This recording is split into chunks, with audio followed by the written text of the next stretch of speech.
The old man sat in the back seat of the cab with nothing but a canvas bag on his lap and the look of someone who had already said goodbye to everything. He did not watch the city pass through the window. He did not check his phone. He just sat with his hands folded over that bag like a man sitting at his own quiet funeral, and the driver, a 34-year-old named Terrell Odom, who had been working the Lexington night routes for 6 years, noticed it immediately. You learn to read people when you drive strangers through the dark long enough, and something about this old man made Terrell's chest tighten in a way he couldn't name. He had picked him up outside a bus depot on West Loudoun Avenue at 9:20 on a Thursday evening in early November.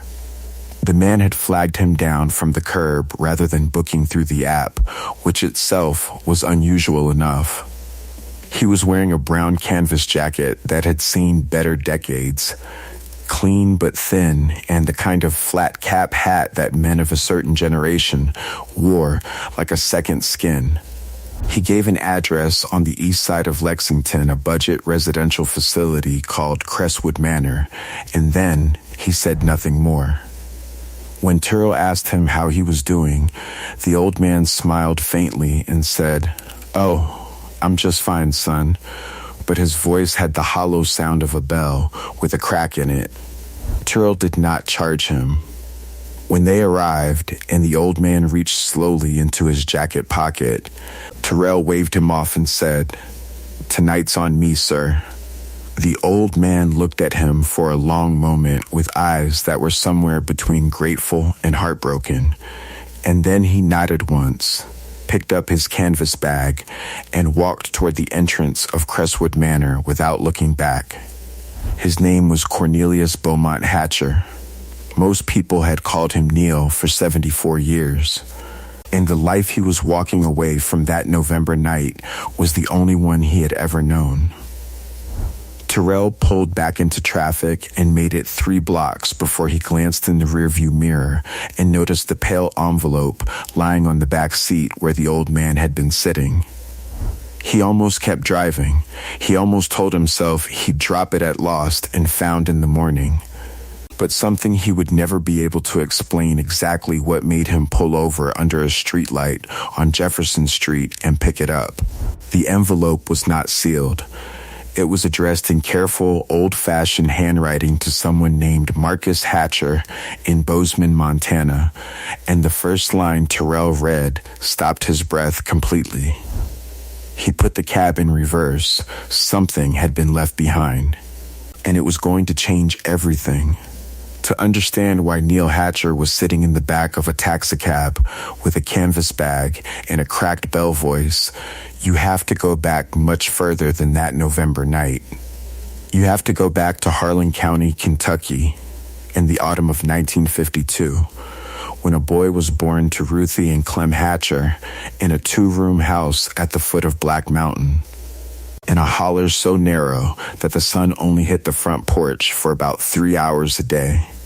Ruthie used to joke that they didn't get morning light, they got afternoon light, and they were grateful for it. That was the kind of woman she was. That was the household Neil came from, one where gratitude was not a sentiment but a practice, where you thanked God for the 3 hours of sun and you didn't spend a lot of time mourning the 9 hours of shadow. Clem Hatcher worked the mines, not because he loved it, not because he had chosen it the way a man chooses a calling, but because in Harlan County in the 1950s, the mountain was the employer, and most men had no other answer to give. He came home gray with coal dust every evening and washed at the sink before he would let Ruthie hug him, and Neil, watching from the kitchen doorway as a small boy, absorbed that ritual without knowing he was absorbing it, the idea that a man cleaned himself up before he came to the people he loved. That dignity was something you maintained even when the world was trying to grind it out of you. Neil was the second of 4 children. He had an older sister, Loretta, who moved to Cincinnati at 18 and built a good, quiet life there. He had 2 younger brothers, Ray and Clifton, both of whom stayed close to Harlan their whole lives. But from his earliest years, Neil was the one who noticed things. He was the one who remembered which neighbor's wife had been sick last winter and asked after her in spring. He was the one who carried Mrs. Prater's groceries up her porch steps every Saturday without being asked, just because he had noticed once that the steps were steep and her knees were bad. His mother used to say that Neil came into the world already paying attention, and that most people never learn to do that at all. He was not a flashy student. He was not the kind of boy who raised his hand first, or won spelling bees, or got his name printed in the school newsletter. But he read everything he could find. The Harlan Daily Enterprise, old copies of National Geographic that the school library kept in a cardboard box, paperback westerns that his father kept stacked on the windowsill. He read with the concentration of someone who understood that books were a door and doors were important when you lived in a holler with 3 hours of sunlight. He finished high school in 1970 and briefly considered college, but Clem's back had begun to fail by then, and the family needed steadying, and Neil was the kind of man who steadied things without being asked. He took the Postal Service examination in 1971 and passed it on the first try. He was assigned to rural route delivery in Harlan County, which suited him in ways he didn't fully understand until years later. He drove those mountain roads every morning in every season, through ice and mud in February, through the green explosion of May, through the amber haze of October, when the whole county smelled of wood smoke and turning leaves. He knew which mailbox belonged to which family. He knew who was expecting a check and who was expecting a letter from a son overseas. He would sometimes leave small things alongside the mail, a seed catalog he thought old Henry Birchfield would enjoy, a newspaper clipping about a team he knew a certain family followed. He never told anyone he did this. It was simply part of the job as he understood it. It was on his route, in the summer of 1974, that he met Gloria Ray Combs. She was visiting her aunt in a white clapboard farmhouse at the end of Redbud Creek Road, and she was standing on the porch reading a letter when Neil pulled up in his mail truck. She looked up, and he was so startled by the directness of her gaze-dark eyes, entirely unself-conscious, the kind of look that neither invited nor deflected, but simply was that he handed her the wrong piece of mail entirely. She looked down at the envelope addressed to her aunt, then back up at him and said with absolute composure, "I think this one's for Aunt Vera." He apologized 3 times. She laughed once. He came back the next day with the correct mail and a reason he had invented to stop, and she was on the porch again, as if she had known he would. They were married in June of 1976 in the yard of that same white clapboard house, which her aunt had gifted to them as a wedding present, with a deed drawn up by a careful small-town attorney named Harlan T. Bevins, who had seen too many young couples and too many elderly clients lose property to circumstances no one had thought to plan for. Bevins was meticulous in a way that bordered on obsessive. He put language into deeds that other attorneys considered unnecessary. Neil and Gloria didn't read every clause. They signed where they were told to sign, thanked Mr. Bevins warmly, and went home to start their life. The house on Redbud Creek Road became everything. Gloria painted the front porch chairs yellow. Neil built a proper porch railing the first winter and a storage shed the second. They planted a vegetable garden along the south fence that got good afternoon sun, and every July it gave them more tomatoes than they could eat. So Neil would box up the extras and leave them on neighbors' porches the same way he left seed catalogs and mailboxes quietly, without announcement. The house smelled of coffee in the mornings and wood smoke in the evenings, and something floral that was always Gloria. some lotion she bought at the pharmacy in town that came in a green bottle and cost almost nothing, and somehow smelled like the best version of every season at once. Their elder son, Dwayne, was born in 1974, before the marriage of fact that in Harlan County in those years carried a certain social weight, but which Neil and Gloria absorbed without drama and without shame. Neil claimed Dwayne completely and without reservation from the first day. Their younger son, Marcus, came in 1979, a round-cheeked, endlessly curious boy who grew up taking apart everything mechanical he could find and putting it back together again, usually correctly. The good years were genuinely good. Neil and Gloria were not rich.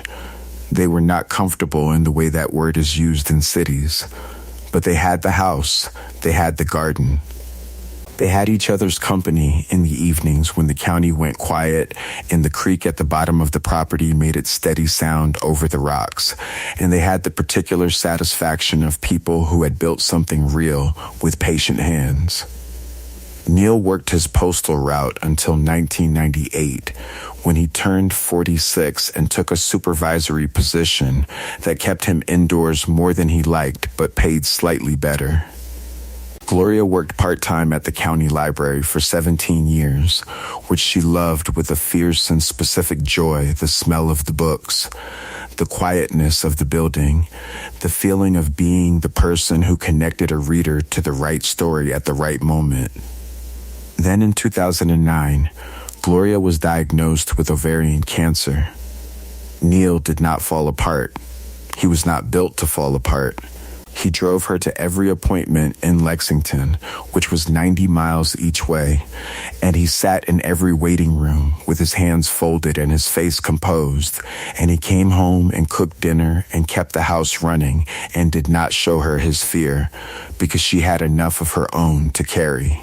She fought for 4 years with the same directness in her eyes that had made him hand her the wrong mail on a porch in 1974.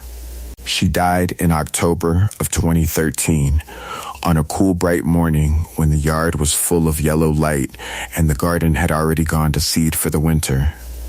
He buried her in the Harlan County Memorial Garden, in a plot they had chosen together years before because it sat on a slight rise and caught the afternoon sun.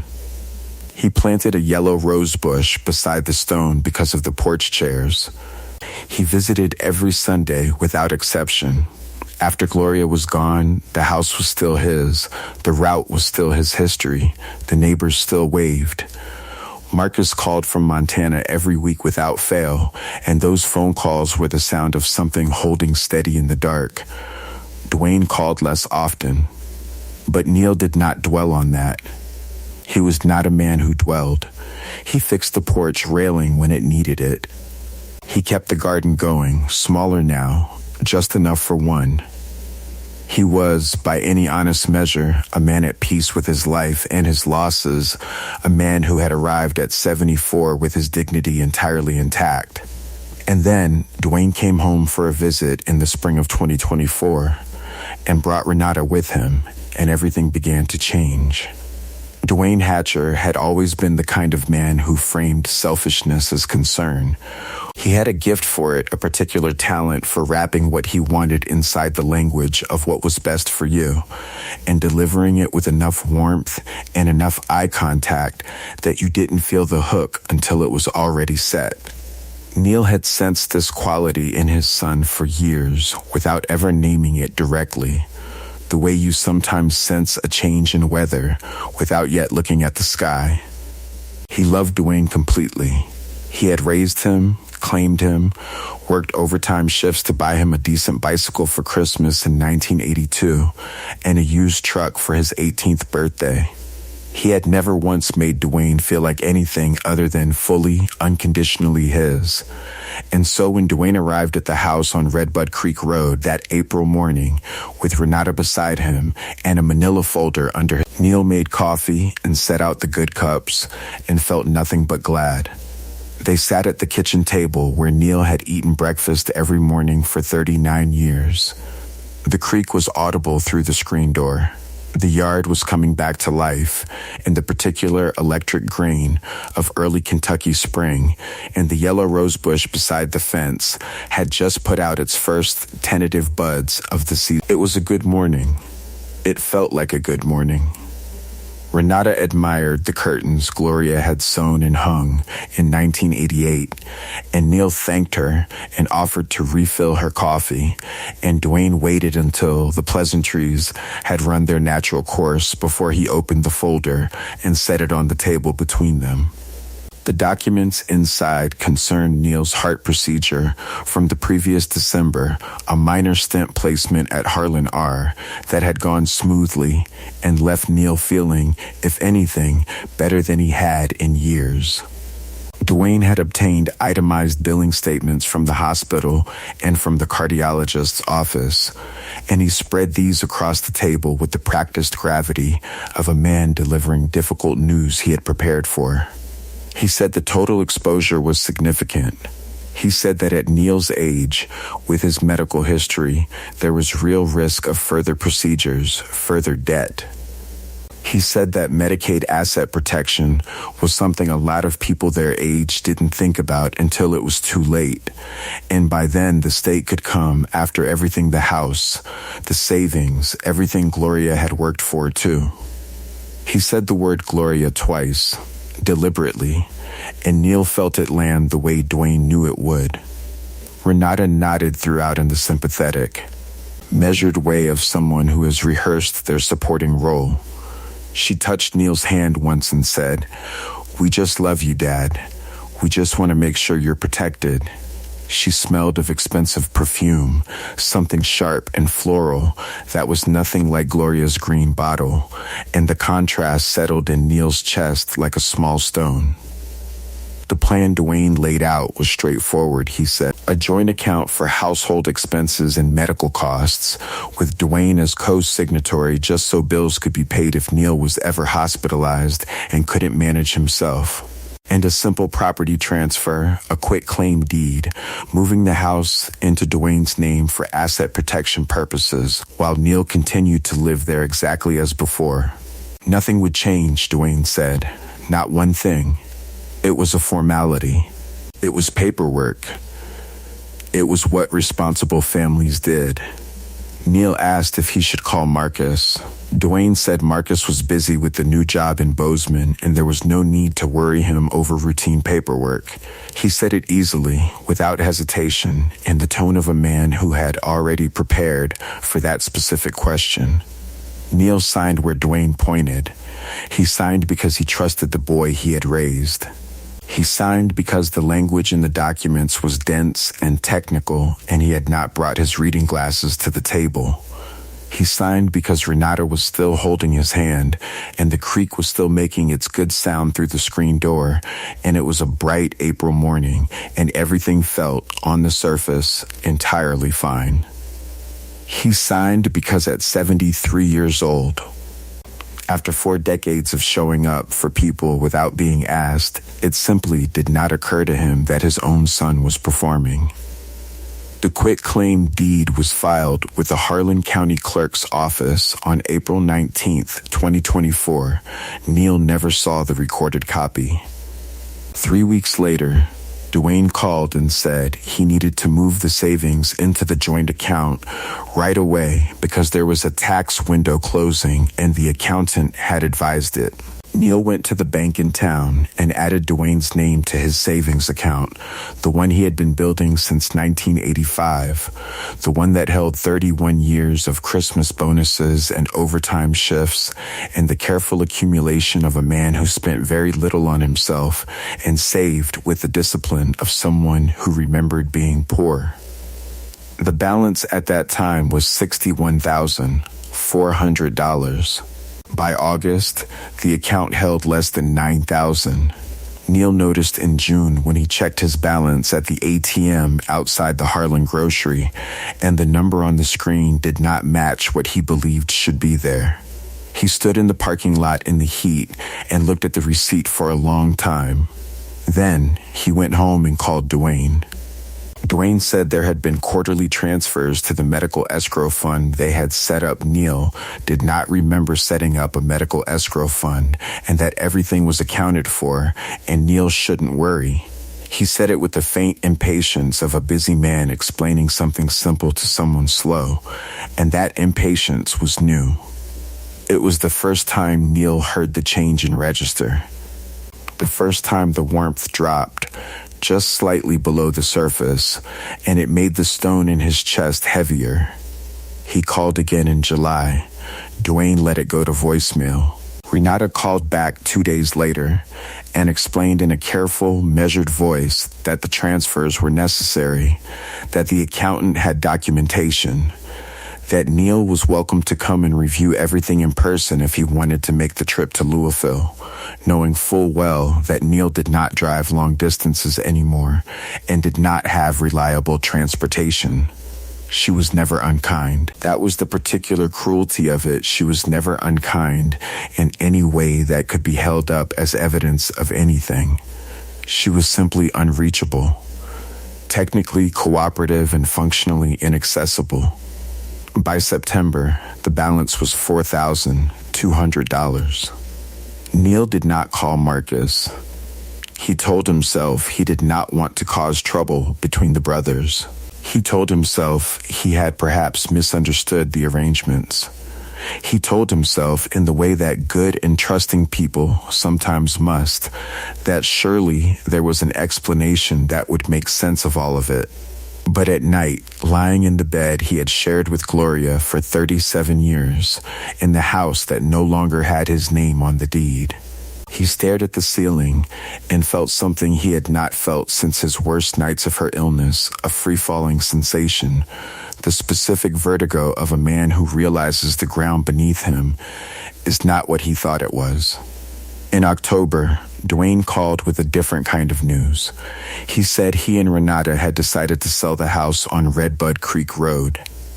He said the property market in Harlan County had improved, and the timing was right, and that with the sale proceeds they could set up a proper care arrangement for Neil at a facility in Lexington, something clean and modern and fully staffed, much better than trying to maintain a big old house alone at his age. He said he had already spoken to a realtor. He said it as though it had been decided, because it had been decided. Because the deed was in his name, and the savings were nearly gone, and Neil had no legal standing left to object to anything at all. Neil said very little during that phone call. He sat at the kitchen table with the phone against his ear and looked at the screen door and the yard beyond it, where the yellow rosebush had finished its season and gone woody and bare, and he listened to his son describe the disposal of his life with the efficient tone of a man managing a logistical problem. When Dwayne finished, Neil said, "All right, son," because he did not know what else to say. Because he was 74 years old and exhausted and alone, and the only person who would have known what to say had been in the ground in the Harlan County Memorial Garden for 11 years. He tried once more. In late October, he drove himself to the county clerk's office and asked to see the deed records for his address on Redbud Creek Road.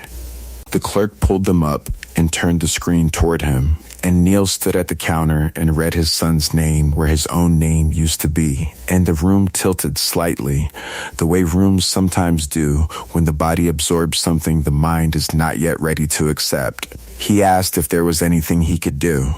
The clerk, a young woman who was kind but not a lawyer, said he would need to speak with an attorney. He could not afford an attorney. He had $4,200 to his name. He went home and sat in the kitchen for a very long time. He did not eat dinner that night. The house was quiet in a way it had never been quiet before, not the good quiet of a peaceful evening, but the hollow quiet of a place that has already been abandoned by the people who were supposed to love it. He could hear he had always been able to hear the creek. But that night, it sounded different. It sounded like something running away. In November, He packed a canvas bag. He did not take much a change of clothes, his razor, his Bible, the photograph of Gloria from their wedding day in the yard of this same house. He did not take the coffee maker or the good cups or any of the things that had made the kitchen his kitchen for 39 years. He called a cab from the Lexington dispatch line because the local service had stopped running evenings, and he sat on the front porch in his brown canvas jacket and his flat cap hat and waited for headlights on Redbud Creek Road. He had written a letter to Marcus that he did not know how to send because he could not bear to hear his younger son's voice when he said what needed to be said. So he put it in an envelope, addressed it in his careful handwriting, and tucked it into the pocket of his canvas bag. He would find a mailbox in Lexington, he thought, or he would not. He had not entirely decided. He was not the kind of man who asked for help. He never had been. And by the time the cab's headlights swept across the front yard and lit up the bare branches of the yellow rose bush, he had convinced himself, quietly and completely, that there was simply nothing left worth asking for. He was wrong, but he didn't know that yet. Terrell Odom was not supposed to read the letter. He knew that. He sat under the streetlight on Jefferson Street with the engine idling and the envelope open in his hands and told himself twice that he should put it back, seal it up as best he could, and drop it at the post office in the morning. It was a private letter. It was an old man's private business. But the first line had already entered him like something cold and specific, and there was no unknowing it now. He read it from the beginning. Neil had written it by hand, in the careful, deliberate script of a man for whom handwriting had always been a form of respect, the same script he had used for 31 years to fill out postal forms and sign birthday cards and write the small notes he tucked alongside seed catalogs in strangers' mailboxes. The paper was lined, torn from a yellow legal pad, and it had been folded 3 times with the precision of a man who had spent a career handling other people's correspondence and understood that a letter ought to be folded properly. It began, "Dear Marcus, I have been trying to find the words for this for some time, and I am not sure I have found them yet, but I am going to try." Terrell shifted in his seat. The streetlight threw a pale cone across the page. Somewhere behind him a car passed with its radio up, something with a heavy bass line that faded almost immediately into the quiet of the November street, and then it was just Terrell and the letter and the sound of his own breathing. Neil wrote about the house. He wrote about it the way a man writes about a person he has loved for a very long time, not with dramatic language, but with specific detail, which is the truer form of love.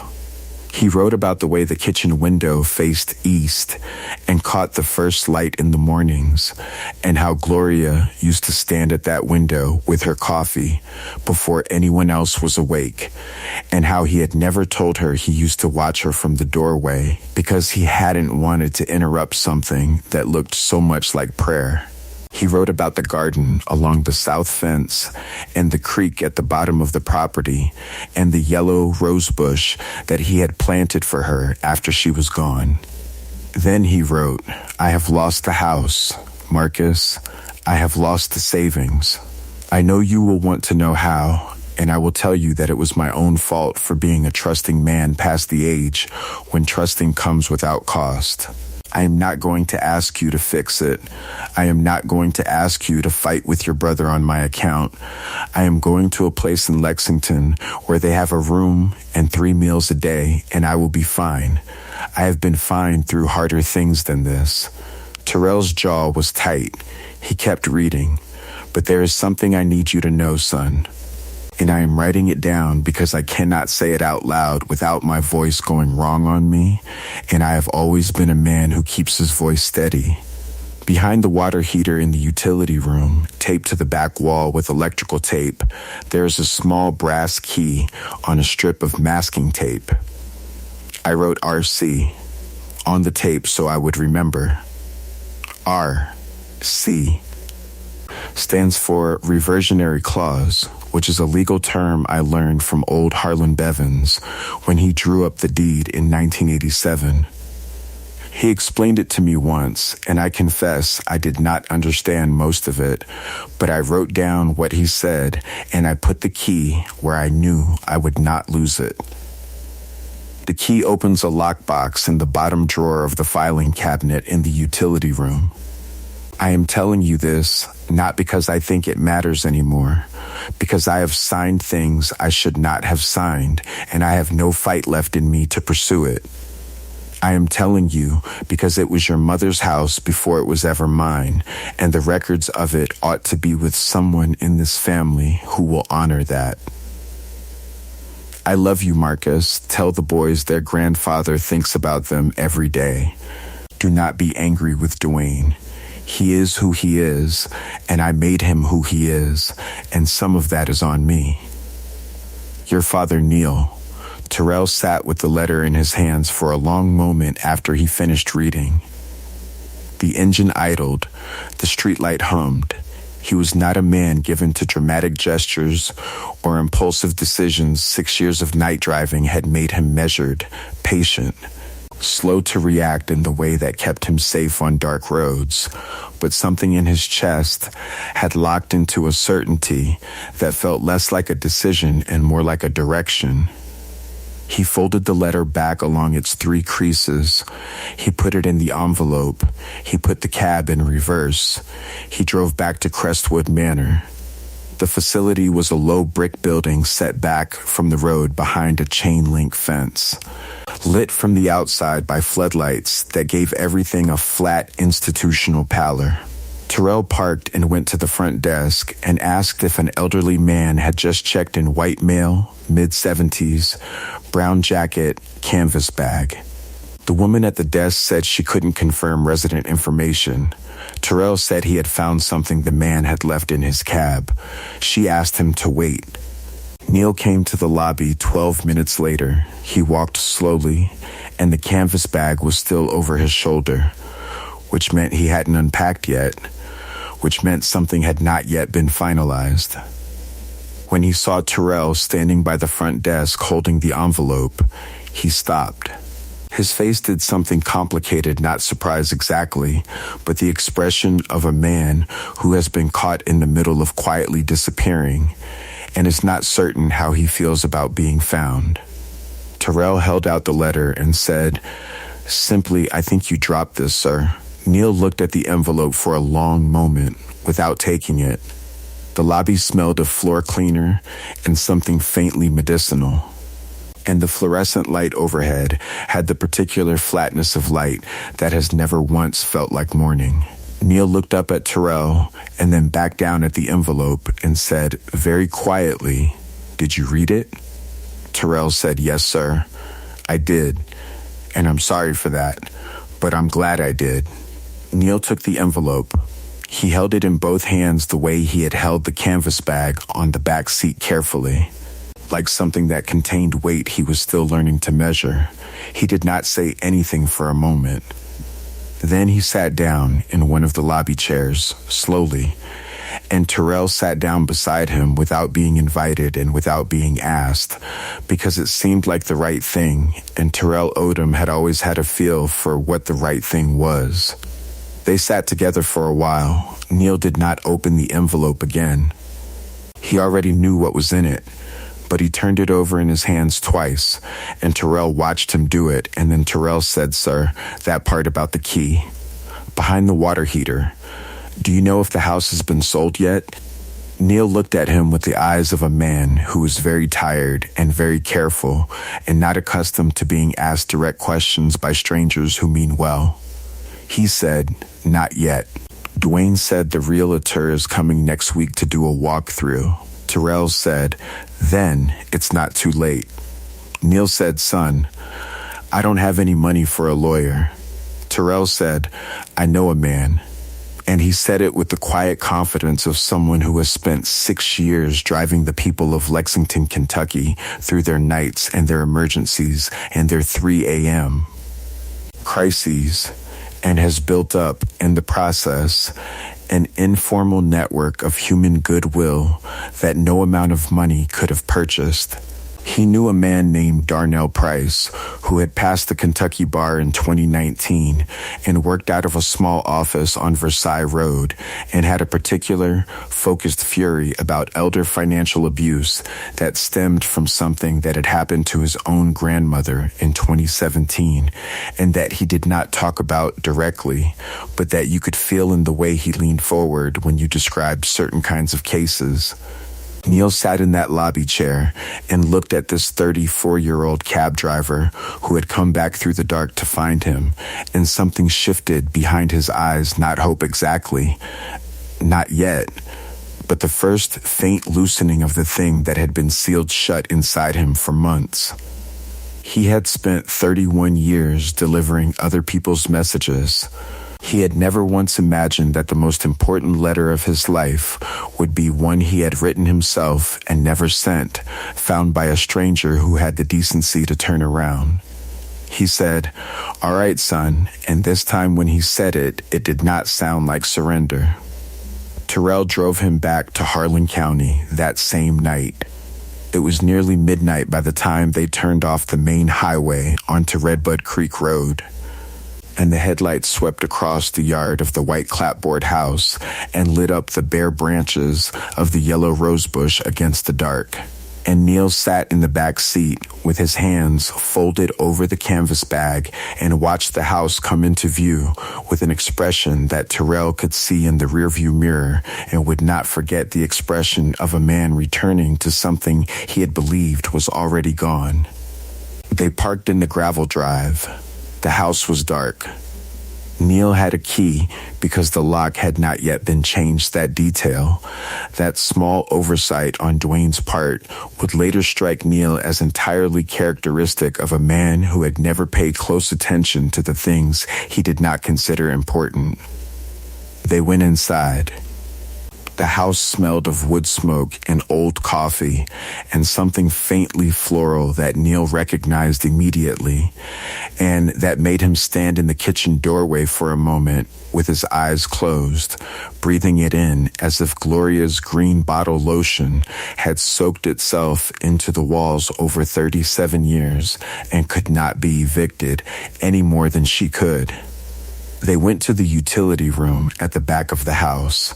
Neil moved the small step stool to the side of the water heater and ran his hand along the back wall in the dark until his fingers found the electrical tape, 2 strips of it, exactly where he had put them sometime in 1992, when he had finally gotten around to putting the lockbox somewhere permanent. His fingers found the edge of the masking label. He could feel the raised letters he had pressed into it with a ballpoint pen, RC. The brass key was still there, taped flat against the wall, cool and slightly dusty and entirely intact. His hands were not entirely steady when he peeled it free. Terrell held his phone up for light and said nothing, which was the right thing to do. Neil held the key in his palm and looked at it for a long moment.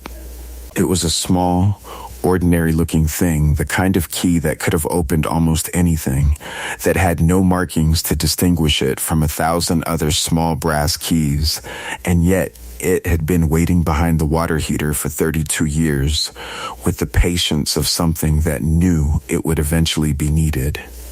He opened the bottom drawer of the filing cabinet. Inside was a gray metal lockbox, the inexpensive kind sold at hardware stores, slightly rusted at the hinges but fundamentally solid. He set it on top of the filing cabinet and inserted the key and turned it. The lid opened with a sound like a small, definitive exhale. Inside, in a manila envelope that had yellowed slightly at the edges, was the original 1987 deed to the property at Redbud Creek Road. Drawn up and notarized by Harlan T. Bevins, attorney at law, Harlan County, Kentucky. Beneath it was a folded sheet of paper in Bevins's own handwriting, a plain language explanation of every clause in the deed, written out for a young couple who had not been to law school and deserved to understand what they were signing. Neil unfolded it under the light of Terrell's phone and read it slowly, his lips moving slightly the way they always had when he was reading something that required his full attention. The reversionary clause was in the third paragraph. Bevins had underlined it in blue ink.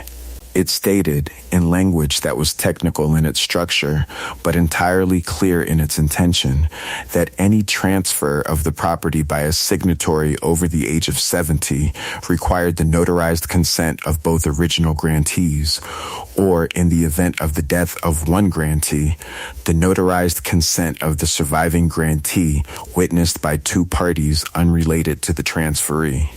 Dwayne Hatcher was the transferee. The two witnesses on the quitclaim deed Neil had signed at the kitchen table in April were Renata Hatcher and a notary Dwayne had brought with him, a woman named Colleen Stroop, who was Renata's first cousin, a related party. On both witness lines, the clause had not been satisfied. The transfer was not valid. Neil set the paper down on top of the filing cabinet and put both hands flat on the surface and stood there for a moment with his head bowed, the way a man stands in church when the weight of something becomes too large for his body to hold upright. The utility room was cold. The water heater ticked quietly beside him. Terrell stood in the doorway and did not say anything, because there was nothing to say that would have added to the moment rather than diminishing it. Then Neil picked up the paper and held it against his chest, and when he finally looked up, his eyes were wet and his jaw was set, and his voice, when it came, was entirely steady. He said, "I need to call Marcus." Marcus Hatcher answered on the second ring. It was past midnight in Kentucky, which made it past 10 in Bozeman, and Marcus had always been a light sleeper, a trait he had inherited from his father, who had spent 31 years waking before dawn to run a mail route in all weather, and had never fully unlearned the habit of early rising and late listening. When he heard his father's voice on the line, steady and low in the way it got when Neil was holding something together by deliberate effort, Marcus sat up in bed and said, "Dad, what's wrong?" It was not a question. He already knew. Neil told him everything.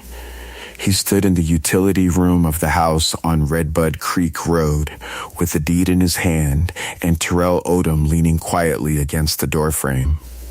And he told his younger son the full shape of the past 8 months in the careful, sequential way of a man who had spent a career organizing information for delivery.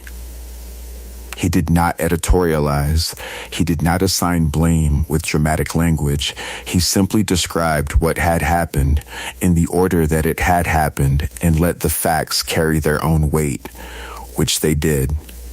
Because facts of that particular kind do not require emphasis, Marcus did not interrupt. When Neil finished, there was a silence on the line that had texture to it, the specific silence of a man who is experiencing several things at once and is deciding which of them to let out first.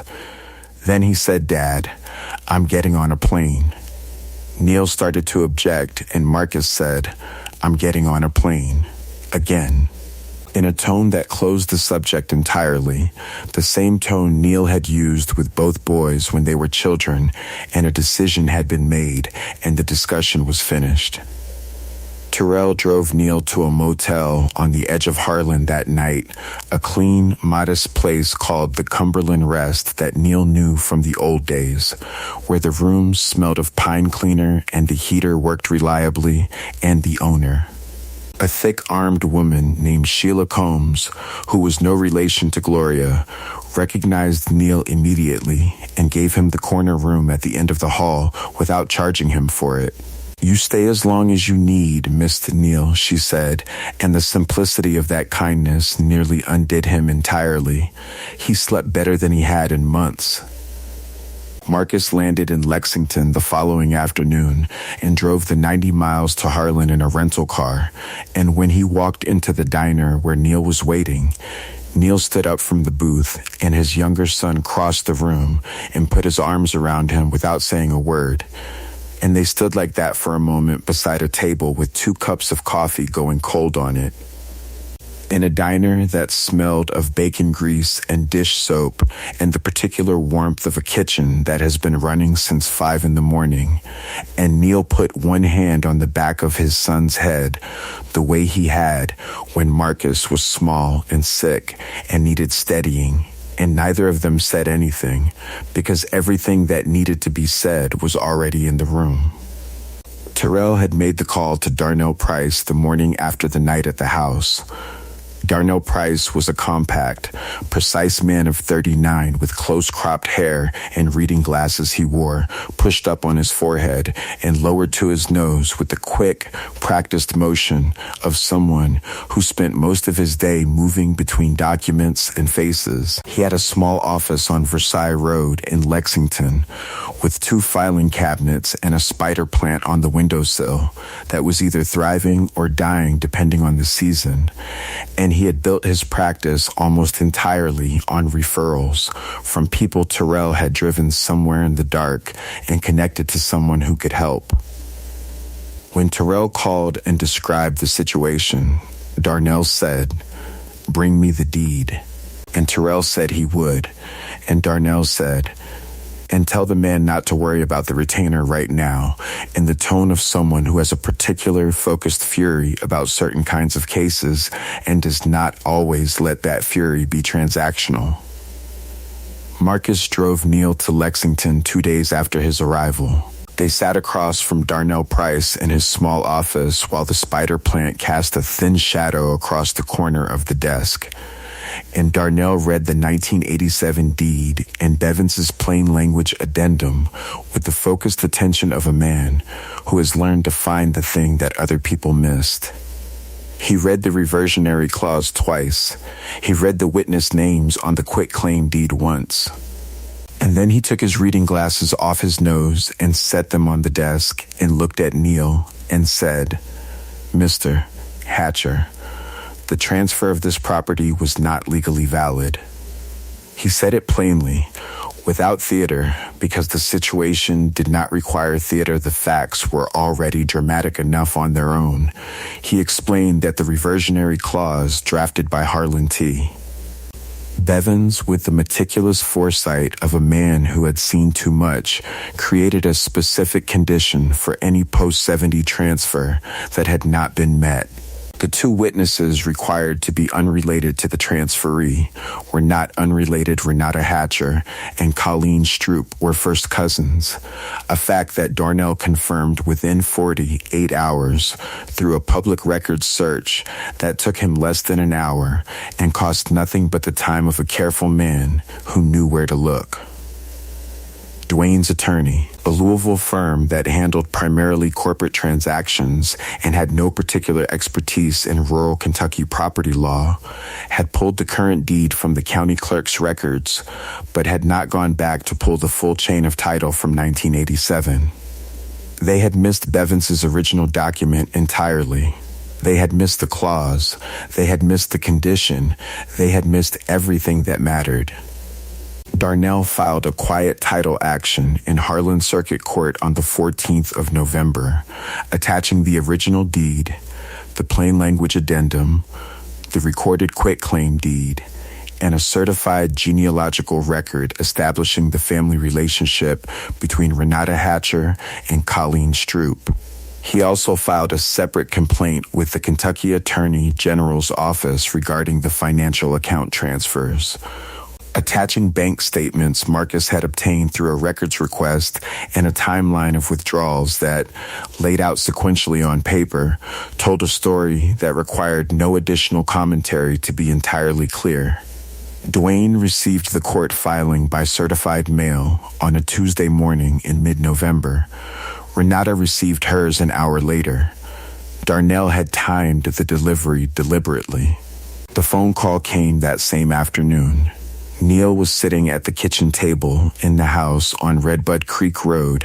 Marcus had suggested he move back in while the legal matter was pending, since the property was now in active litigation and no sale could proceed, drinking coffee from the good cups and listening to the creak through the screen door, which he had propped open despite the cold because he had missed the sound of it with a physical acuteness that surprised him. When his phone rang and showed Dwayne's number, he looked at it for 2 full rings before answering. Dwayne's voice had lost its managed warmth entirely. What was underneath it, now that the warmth was gone, was something thin and pressurized, like air escaping from something that has been sealed too long.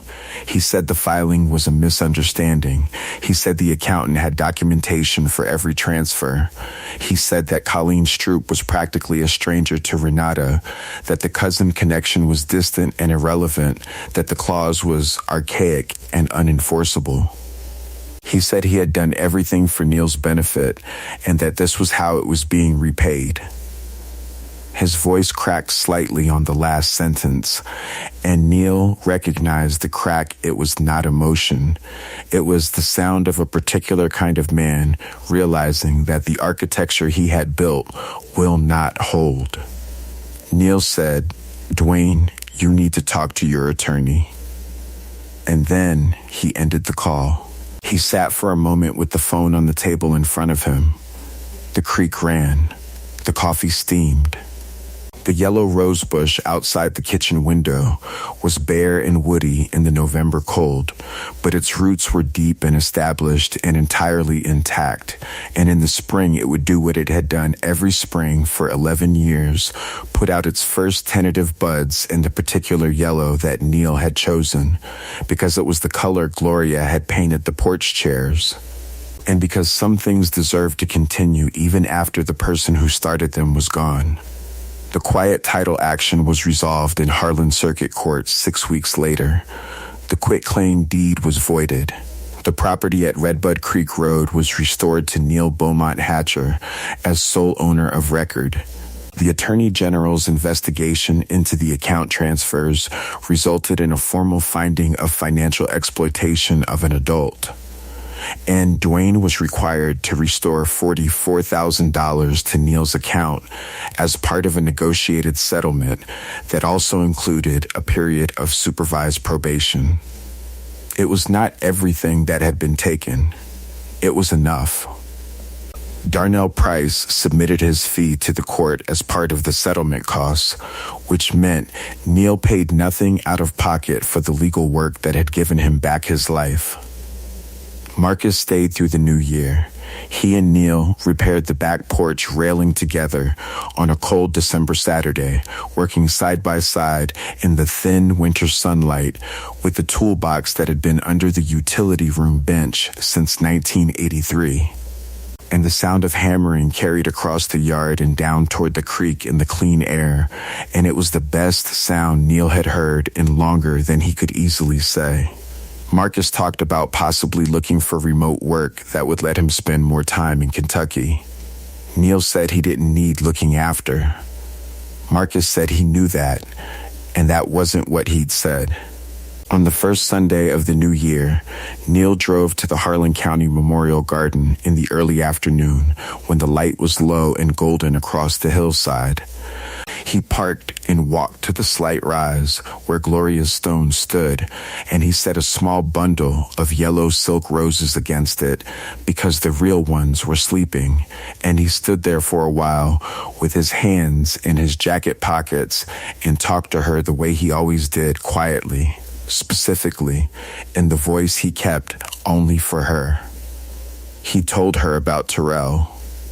He told her about the key behind the water heater and how Harlan Bevins had been looking out for them from 37 years in the past. He told her the rosebush would be back in the spring.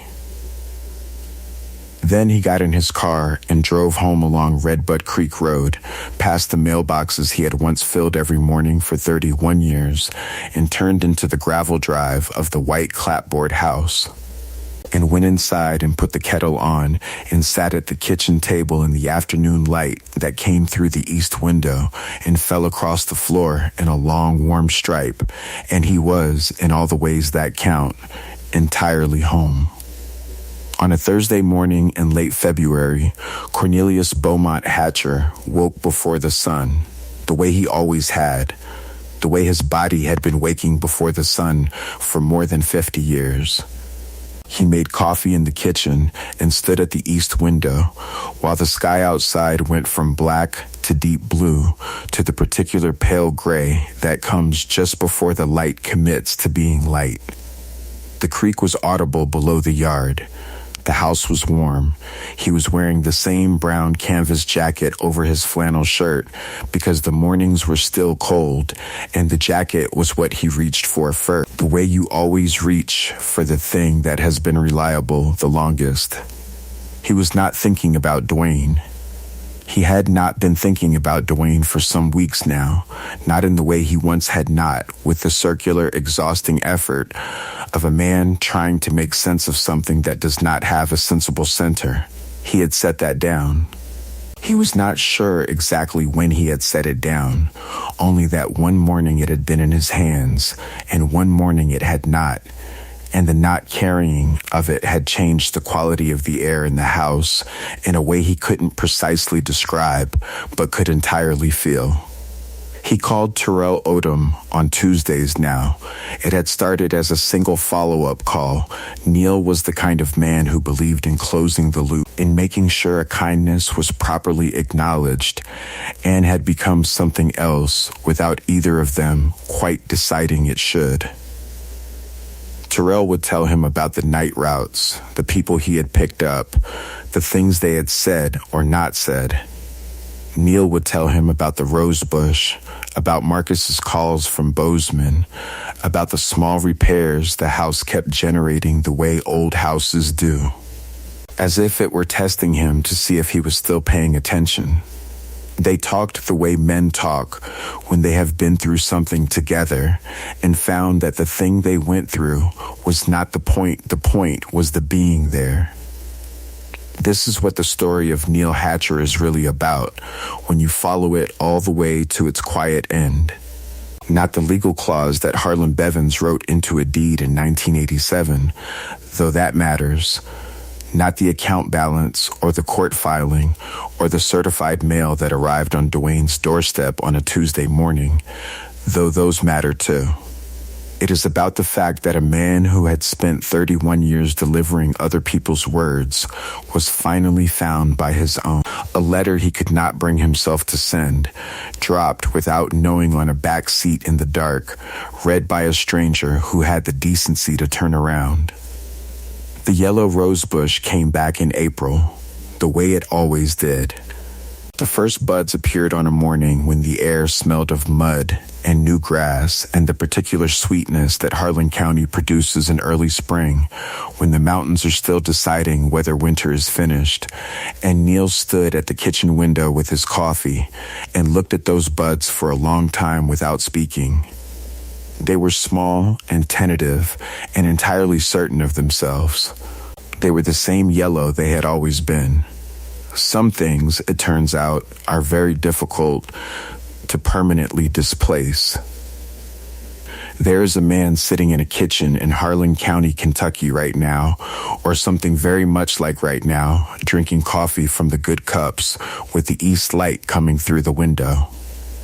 He is 74 years. He has known grief and known labor and known the particular loneliness of a house that has lost its other person.